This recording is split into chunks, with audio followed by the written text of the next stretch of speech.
C'est bon. Donc, on croit que la parole de Dieu est remplie d'enseignements qui sont... je fais un petit peu d'écho. Qui sont remplis d'enseignements qui sont très pertinents pour notre vie, puis qui peut changer notre vie. Parce que la parole de Dieu est centrée sur une personne qui s'appelle Jésus, et Jésus est le chemin, la vérité et la vie. Donc, toutes les fois que vous allez dans une église évangélique, vous allez constater qu'il y a un petit discours basé sur la parole de Dieu, que nous on appelle une prédication. Et pendant une présentation de bébé, ça ne fait pas exception. Je voulais juste savoir, est-ce que peut-être c'est ce micro-là qui file? Donc, la parole de Dieu, une présentation puisse grandir, puisse prendre connaissance de la grâce qu'il a offerte en Jésus-Christ. Et des fois, être parent, il y a beaucoup de personnes qui ont été parents. Hein? Qui est parent ici? Levez votre main. Il y en a beaucoup. Qui aussi n'a pas été parent, mais été parent spirituel? Levez votre main. C'est la même affaire, OK? Parce que devenir parent, peu importe dans quel sens que ça l'est, ça prend beaucoup de fois parce que ça peut nous faire peur, ça peut être lourd. Des fois, on ne sait pas trop où on s'en va. Mais ça doit se prendre par la foi parce que Jésus qui est en nous aime ces enfants-là et veut prendre soin de ces enfants-là.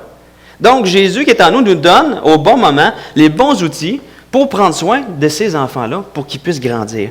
Mais nous, c'est de marcher par la foi dans qui est Dieu qui aime les enfants et tout simplement de se laisser diriger par Dieu. Et ça, des fois, par peur ou par toutes sortes de choses, ça nous empêche de marcher par la foi en élevant nos enfants. Mais ce matin, on va voir qu'il est important, comme parents, de s'engager sur deux choses, sur deux aspects de notre vie lorsqu'on élève des enfants. C'est deux aspects très simples, très pratiques, et dans lesquels on va avoir absolument besoin de la grâce de Dieu tout le long. Même quand tu es grand-parent, hein, tes enfants, tu as encore besoin de la grâce de Dieu pour vivre ce temps-là aussi. Donc, on va voir ces deux aspects-là au travers des circonstances qui entourent la naissance de Samuel. Donc, avant de tourner dans 1 Samuel 1, je vais vous parler un peu... Avant de tourner, j'ai dit... Il y en a qui tournent. Vous pouvez tourner si vous voulez. Tournez tout de suite. Hein?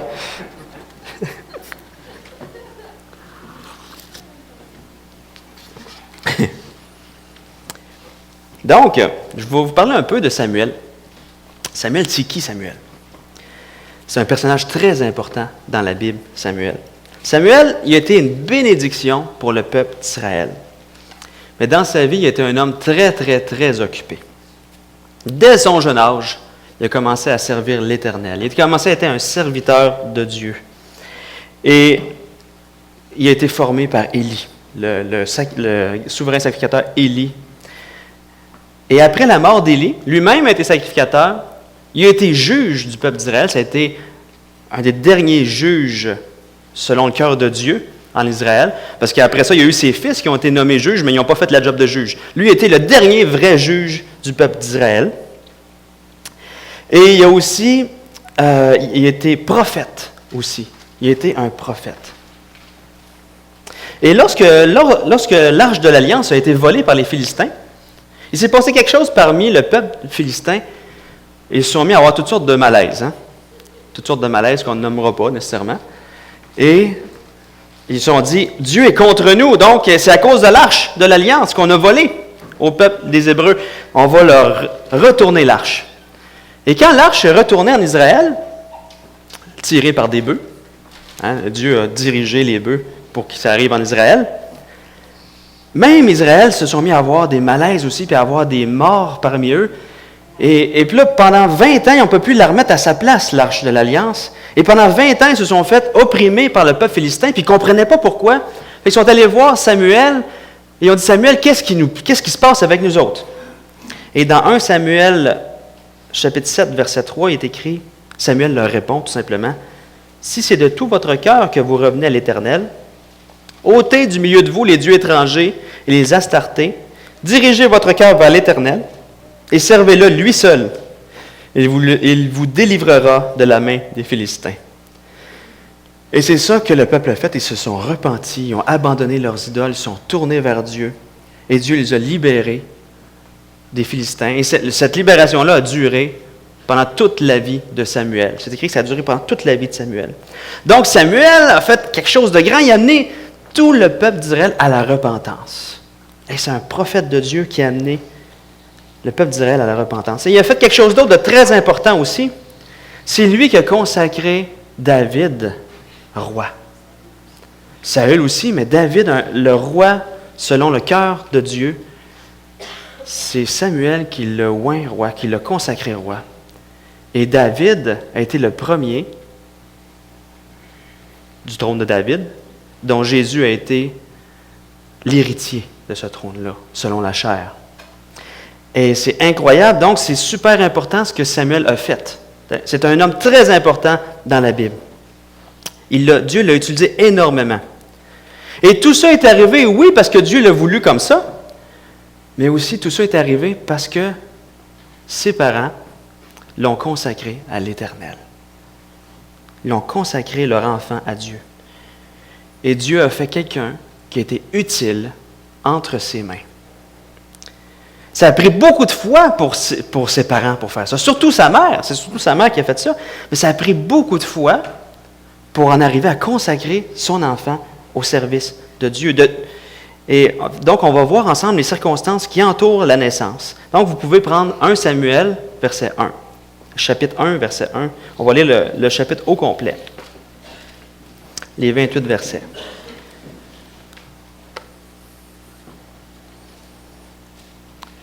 Donc, 1 Samuel 1, verset 1. Il y avait un homme à Ramathaïm, Tsophim, de la montagne d'Éphraïm, nommé Elkana, fils de Jéroham, fils d'Éliu, fils de Tohu, fils de Tuph, Éphratien. C'était sa présentation, hein? Une grande présentation. Il y avait 2 femmes, lui, dont l'une s'appelait Anne et l'autre Pénina. Pénina avait des enfants, mais Anne n'en avait pas. Chaque année, cet homme montait de sa ville à Silo pour se prosterner devant l'Éternel des armées et pour lui offrir des sacrifices. Et là se trouvaient les 2 fils d'Élie, Ophni et Phiné, sacrificateurs de l'Éternel. Le jour où Elkana offrait son sacrifice, il donnait des portions à Pénina, sa femme, et à tous les fils et à toutes les filles qu'il avait d'elle. Mais il donnait à Anne une portion double, car il aimait Anne, que l'Éternel avait rendue stérile. Sa rivale, Pénina, lui prodiguait les mortifications pour la porter à s'irriter de ce que l'Éternel l'avait rendue stérile. Et toutes les années, il en était ainsi. Chaque fois qu'Anne montait à la maison de l'Éternel, Pénina la mortifiait de la même manière, alors elle pleurait et ne mangeait pas. Elkana, son mari, lui disait, « Anne, pourquoi pleures-tu et ne manges-tu pas? Pourquoi ton cœur est-il attristé? Est-ce que je ne vaux pas pour toi mieux que 10 fils? » Anne se leva, après que l'on eut mangé et bu à Silo. Le sacrificateur Élie était assis sur un siège près de l'un des poteaux du temple de l'Éternel. Et l'amertume dans l'âme, elle pria l'Éternel et versa des pleurs. Elle fit un vœu en disant, « Éternel des armées, si tu daignes regarder l'affliction de ta servante, si tu te souviens de moi et n'oublie pas ta servante, si tu donnes à ta servante un enfant mâle, je le consacrerai à l'Éternel pour tous les jours de sa vie. Et le rasoir ne passera pas sur sa tête. » Comme elle restait longtemps en prière devant l'Éternel, Élie observa sa bouche. Anne parlait dans son cœur et ne faisait que remuer les lèvres, mais on n'entendait pas sa voix. Élie pensa qu'elle était ivre. Il lui dit, « Jusqu'à quand seras-tu dans l'ivresse? Fais passer ton vin. » Anne répondit, « Non, mon Seigneur, je suis une femme qui souffre en son cœur. Je n'ai bu ni vin ni boisson enivrante, mais je répandais mon âme devant l'Éternel. Ne prends pas ta servante pour une femme pervertie, car c'est l'excès de ma douleur et de mon chagrin qui m'a fait parler jusqu'à présent. » Élie reprit la parole et dit, « Va en paix, et que le Dieu d'Israël exauce la prière que tu lui as adressée. » Elle dit, « Que ta servante trouve grâce à tes yeux. » Et cette femme s'en alla. Elle mangea, et son visage ne fut plus le même. Ils se levèrent de bon matin, Et après s'être prosternés devant l'Éternel, ils s'en retournèrent et revinrent dans leur maison à Rama. Elkana connut Anne, sa femme, et l'Éternel se souvint d'elle. Dans le cours de l'année, Anne devint enceinte. Elle enfanta un fils, qu'elle nomma Samuel. Car, dit-elle, je l'ai demandé à l'Éternel. Son mari Elkana monta ensuite avec toute sa maison pour offrir à l'Éternel le sacrifice annuel et pour accomplir son vœu. Mais Anne ne monta pas. Et elle dit à son mari, « Lorsque l'enfant sera sevré, je le mènerai afin qu'il soit présenté devant l'Éternel et qu'il reste là pour toujours. » Elkana, son mari, lui dit, « Fais ce qui te semblera bon. Attends de l'avoir sevré. Veuille seulement l'Éternel accomplir sa parole. » Et la femme resta et allaita son fils jusqu'à ce qu'elle le sevrât. Quand elle l'eut sevré, elle le fit monter avec elle et prit 3 taureaux, un épha de farine et une outre de vin. Elle le mena dans la maison de l'Éternel à Silo. L'enfant était encore tout jeune. Ils égorgèrent les taureaux et ils conduisirent l'enfant à Élie. Anne dit, « Mon Seigneur, pardon. Aussi vrai que ton âme vit, mon Seigneur, je suis cette femme qui me tenait ici près de toi pour prier. C'était pour cet enfant que je priais. L'Éternel a exaucé la prière que je lui adressais. Aussi je veux le prêter à l'Éternel. Il sera toute sa vie prêté à l'Éternel et ils se prosternèrent là devant l'Éternel. » Hey, hein? C'est toute une histoire, hein? Il s'en passe des choses dans la vie de Anne à ce moment-là, hein? Premièrement, au début, ça commence pas bien. Elkana, il y a 2 femmes. Donc, Anne, ça va pas bien entre Anne et Pénina, hein? Pénina, elle a des enfants.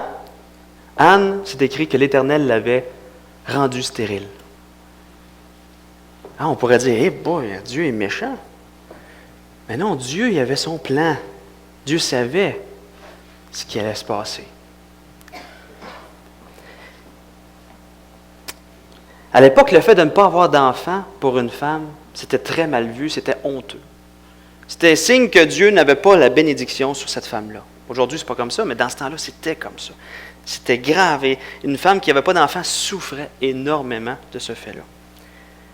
Et Pénina, jalouse, méchante, probablement qu'elle était jalouse à cause que Elkana aimait plus Anne que Pénina.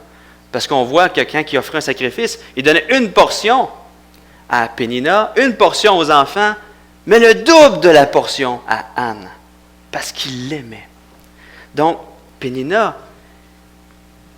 tournait le fer dans la plaie à chaque année.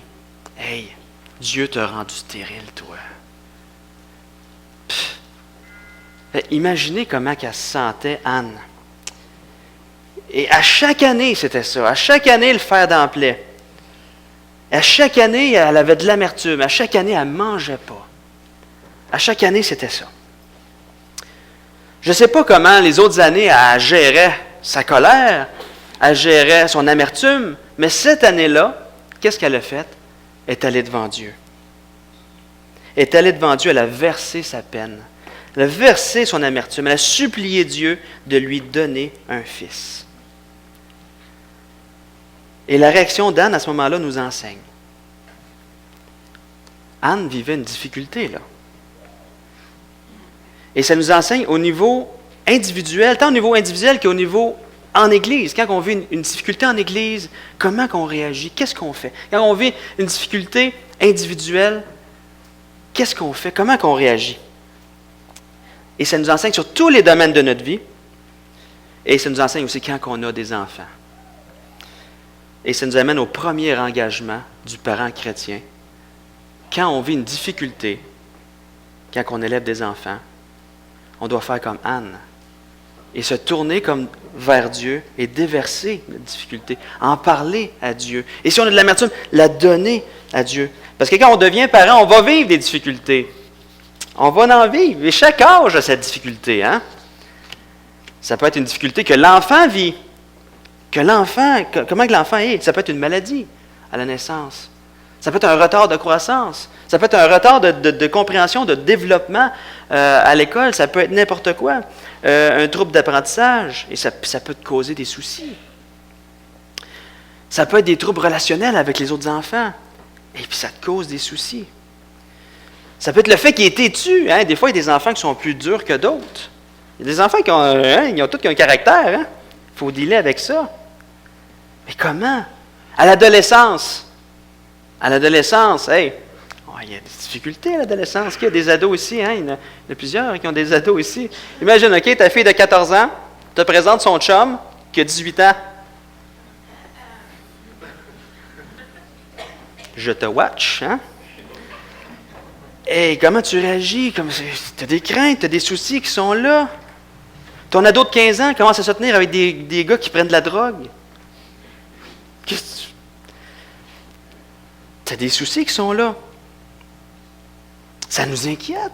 Hein? Il y a plein de choses qui peuvent arriver. C'est incroyable en tant que parent. Mes enfants, mon plus vieux a juste 8 ans. Pfiou. Hey, mais je vis des soucis pareils. C'est quoi la pire chose à faire quand on vit un souci? De le vivre seul, de le garder en nous, de ne pas dire à Dieu. Parce que si on ne va pas devant Dieu puis on ne déverse pas notre souci ou notre amertume, notre colère ou peu importe, puis qu'on ne consulte pas Dieu de comment je vais réagir, bien, si notre réflexe premier n'est pas d'aller en prière et d'aller voir Dieu, lui demander de déverser notre peine, nos soucis, notre colère, notre amertume, puis de lui demander, Seigneur, qu'est-ce que je fais avec ça? Donc, si ça, ce n'est pas notre premier réflexe va venir de la chair. Donc, si notre premier réflexe n'est pas la prière, notre premier réflexe vient de la chair. Presque tout le temps. Et c'est poussé par nos peurs, c'est poussé par toutes sortes il va se ramasser sa chaise électrique! Et, ça grossit dans notre tête, hein? Et là, on fait plein de gaffes. Et là, c'est sûr qu'on fait plein de gaffes.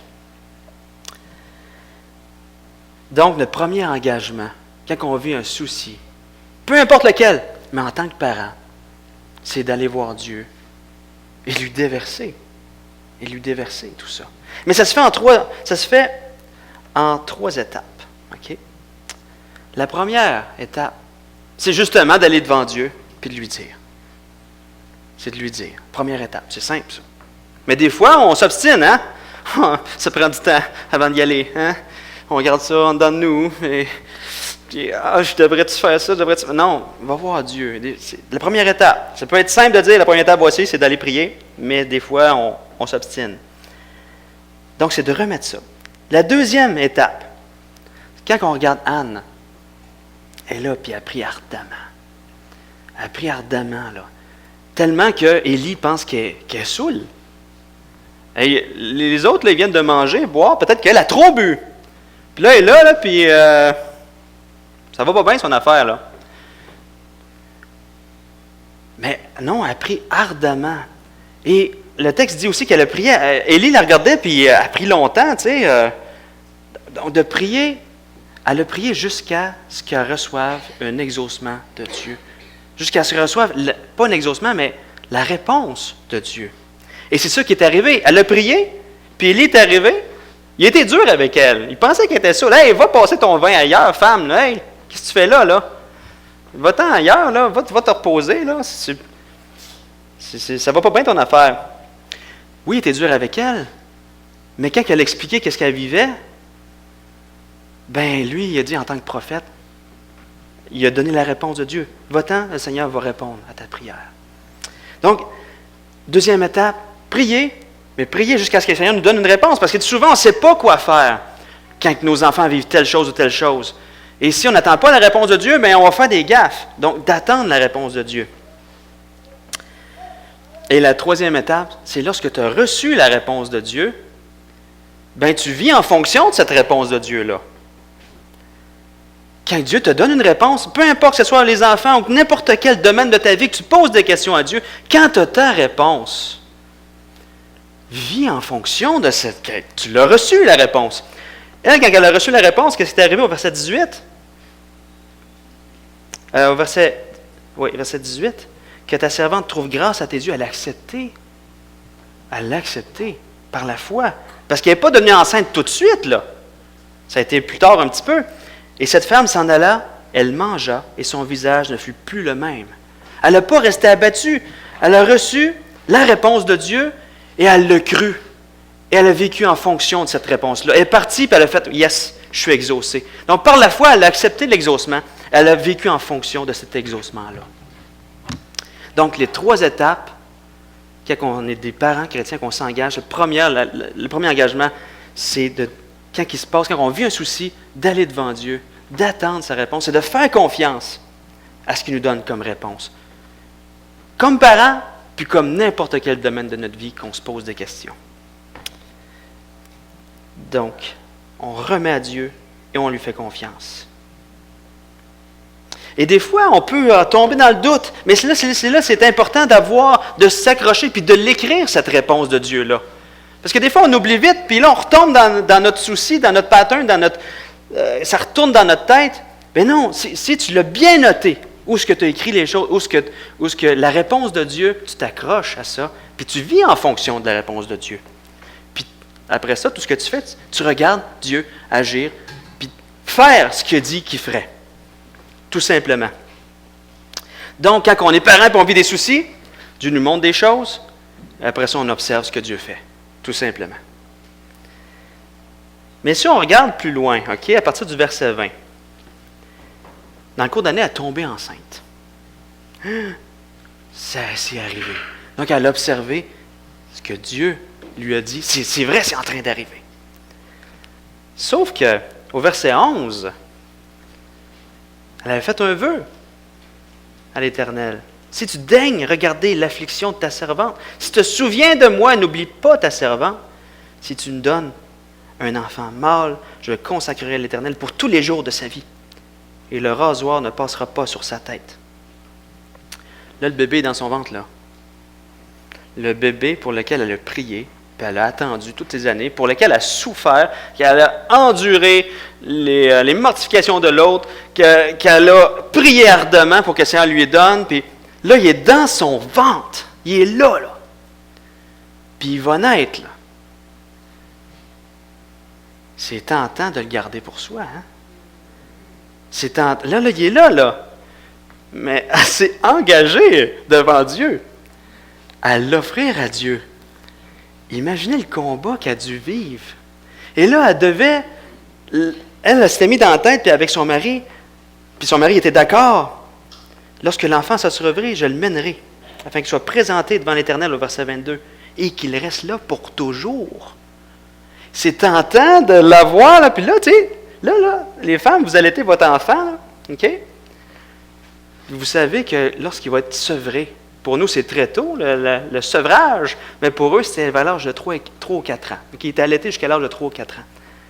Et là, tu as ton petit garçon de 3, 4 ans. Il faut qu'elle aille le mener. Ça a dû être un méchant combat. Imaginez, moi j'ai un fils de 5 ans, là. Ouf! Puis je vais le voir rien qu'une fois par année, quand que je vais apporter mes sacrifices au temple. Et le prix qu'elle a dû payer en fonction de son engagement. Elle a payé le prix, c'est incroyable. Seigneur, si tu me donnes cet enfant, je vais te le donner. Elle s'est engagée, donc elle a décidé de payer le prix de son engagement. Donc, la deuxième chose que nous, ça nous parle, le deuxième engagement que ça nous apporte, c'est que nous, quand on a des enfants, quand on est chrétien, qu'on a des enfants, on s'engage à l'éduquer dans ses voies. Donc, c'est de payer le prix de notre engagement. Elle l'a payé fort, le prix. Et en plus, c'est écrit dans 1 Samuel 2, verset 18-19, que Samuel faisait le service devant l'Éternel. Et cet enfant était revêtu d'un éphod de lin. Sa mère lui faisait chaque année une petite robe. C'est cute, hein? Il faisait une petite robe chaque année pour le petit Samuel. Et lui apportait en montant avec son mari pour offrir le sacrifice annuel. Donc, elle le voyait une fois par année, lui apportait la petite robe. Elle le voyait grandir tranquillement à chaque année, puis qu'il grandissait dans le service de l'Éternel, sans savoir que Dieu, une couple d'années après, lui donnerait d'autres enfants. Peu importe, elle a payé le prix de son engagement sans savoir ce que Dieu lui réservait. Elle a tout fait ça par la foi, peu importe, même si elle n'avait pas eu d'autres enfants après, elle a décidé de payer le prix de son engagement. Donc nous, quand on a des enfants, les éduquer dans les voies de Dieu, c'est tout qu'un engagement. Il y a un prix à payer pour ça. Et des fois, nous, on arrive de travailler le soir, on est fatigué. Bon, là, c'est l'heure de l'histoire biblique. OK, les enfants, levez-vous-en. On lit vite, vite, vite. C'est fini! Vous pouvez jouer, on va me reposer. Hein? Y en a-tu qui ont vécu ça un peu, les parents, des fois? Il y a un prix à payer. Des fois, il y a un prix à payer dans la constance. Il y a un prix à payer dans des fois, les enfants. Des fois, on est inconstant dans la correction aussi. Des fois, on a envie de laisser faire. Là, puis il y a des jours qu'on est bien sévère sur l'affaire, d'autres jours qu'on laisse passer. Mais ça, c'est terrible. Ça fait des enfants qui vont, OK, bon, aujourd'hui, ça marche. Puis en fonction de ce que lui, il vit ou de ce qu'elle vit là, en ce moment, là, OK, je peux faire ça. Mais demain, non. OK, t'as peu, le faux. OK, je peux-tu faire ça? Fait oui, OK, ils sont de bonne humeur, je vais pouvoir le faire. Ça fait un enfant tout mélangé. Ça fait un enfant qui est inconstant. Mais nous, peu importe comment on file, de payer le prix pour élever nos enfants selon Dieu, il y a un prix à payer. Se former en tant que parents pour élever nos enfants selon Dieu, ça ne vient pas tout seul, il y a de la formation. Donc, de payer le prix pour ça. D'être constant quand ils écoutent, quand ils ont des besoins, quand ils ont des choses à raconter, des petites choses qu'ils vivent à tous les jours à l'école. Puis quand même, des fois, c'est un prix à payer d'être là, puis d'être... Oui, tu vis telle chose. OK, mais là, d'être à l'écoute, pas juste être une oreille effacée, mais d'être à l'écoute de son cœur, puis prendre soin de son cœur. C'est un prix à payer, c'est de l'investissement en temps. Donc, notre deuxième engagement, c'est de payer le prix de notre engagement d'être un parent chrétien. Et oui, c'est un prix à payer. Anne, elle l'a payé fort, le prix de son engagement. Mais, dans tout ça, sur le coup, on a un prix à payer. Sur le coup, ça peut être difficile d'élever des enfants, parce qu'on vit des soucis, tout ça. Mais regardez le fruit que ça a fait chez Samuel. Dieu l'a utilisé de manière incroyable. Dieu s'est servi de Samuel pour délivrer le peuple d'Israël de l'idolâtrie. Dieu s'est servi de Samuel. Et nous, on ne sait pas ce que nos enfants vont devenir. On ne sait pas du tout ce que nos enfants vont devenir dans la vie.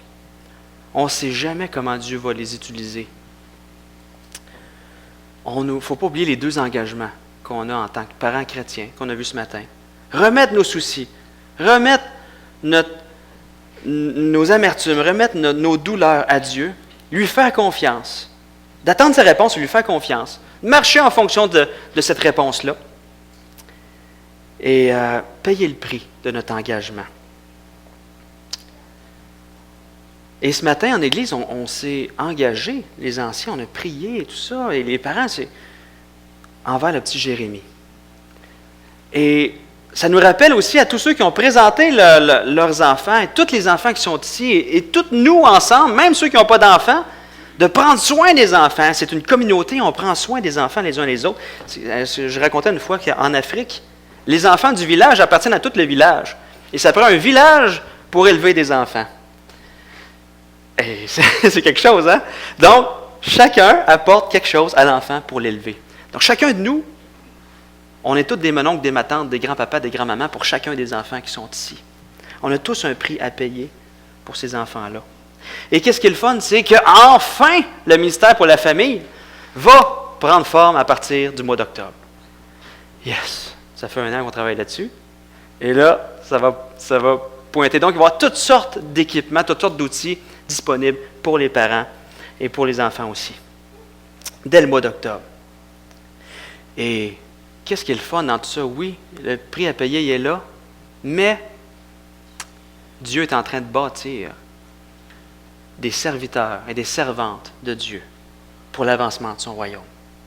Dieu est en train de bâtir, Dieu est en train de former, de se susciter des serviteurs, des hommes et des femmes de Dieu qui vont faire la différence dans ce monde-ci pour son royaume. Et Dieu va utiliser chacun de nous pour contribuer à cette formation-là de ces hommes et de ces femmes de Dieu-là, pour sa gloire à lui. Dieu aime les enfants. Et quand on se confie en son amour et sa bonté envers nous puis envers nos enfants, ben Dieu, au travers de nous, travaille pour faire grandir, pour sa gloire à lui, ces enfants-là. Que ce soit des enfants selon le cœur de Dieu. Donc, on va prier ensemble. On va prier ensemble pour terminer. Seigneur grand Dieu, je voudrais te remercier pour ce modèle qu'on retrouve chez Anne, Seigneur, de persévérance dans la prière et pour payer le prix dans l'engagement. Seigneur, donne-nous des cœurs obéissants, mais aussi des cœurs remplis de foi en toi, remplis de toi, Seigneur, pour que tu puisses toi-même élever ces enfants-là pour ta gloire à toi. Seigneur, que tu puisses nous former, que tu puisses bénir cette Église, bénir chacun de nous au travers de cette Église, parce que, Seigneur, tu agis au travers de nous, et que ces enfants-là puissent briller dans le monde pour toi, Seigneur. Donne-nous ta grâce, donne-nous la persévérance, donne-nous de tout abandonner nos soucis à toi, Seigneur. Et merci pour tous ces enfants, qu'on puisse être trouvés fidèles, Seigneur, et bien prendre soin. Par ta grâce, Seigneur, par ta grâce. On a besoin de ta grâce à tous les jours, Seigneur. Amen. Pour le dernier chant.